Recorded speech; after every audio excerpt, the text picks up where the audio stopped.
শহর ঘিরে এই নদীর নাম মালাক্কা। দুই পারে প্রশস্ত ওয়াকওয়ে আর সবুজের সমারোহ।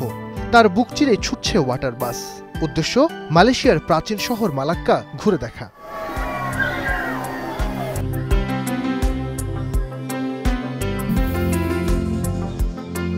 শতবর্ষে এই শহরটি গড়ে উঠেছে মালাক্কা প্রণালীর উপর, তাই একে ইতিহাসের শহর বললেও ভুল হবে না। এখানকার বাসা, অফিস, খাবার কিংবা পোশাক পরিচ্ছদ সবকিছুতেই পূর্বপুরুষদের ঐতিহ্যের ছোঁয়া। বিভিন্ন জাতিগোষ্ঠীর নিদর্শন এখনো আঁকড়ে ধরে আছে এই শহর। প্রথমে পর্তুগিজ, এরপরে ডাচ এবং সবশেষ ব্রিটিশরা শাসন করেছে এই মালাক্কা শহর। যে কারণেই হাজার বছরের পুরাতন এই শহরটি দাঁড়িয়ে আছে ভিন্ন ভিন্ন সংস্কৃতির নিদর্শন হিসেবে। আর এ কারণেই 2008 সালে ইউনেস্কো এই শহরটিকে বিশ্ব ঐতিহ্য হিসেবে স্বীকৃতি প্রদান করে। আর প্রতিদিন হাজার হাজার দর্শক এবং পর্যটক শুধুমাত্র এখানে আসেন ইতিহাস আর ঐতিহ্যের খোঁজে।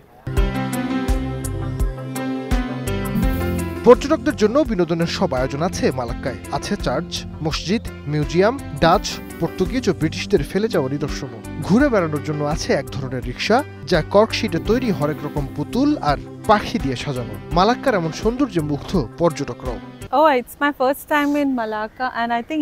এটি আমার প্রথম মালাক্কা ভ্রমণ।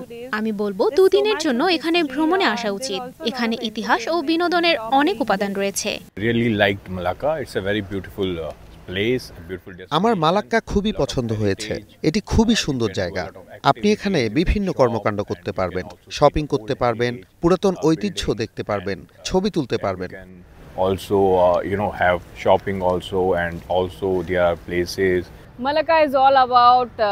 মালাক্কায় আপনার খেতে ও পান করতে ভালো লাগবে। এটি ঘোরার জন্য খুব ভালো জায়গা। এখানে পরিবার ও সন্তানদের জন্য ভালো সময় কাটানোর জায়গা আছে। মালয়েশিয়ার রাজধানী কুয়ালালামপুর থেকে শহরটির দূরত্ব 150 কিলোমিটার। বাসে যেতে সময় লাগে 2.5 ঘন্টা। নাইম আবির, স্টার নিউজ, মালয়েশিয়া।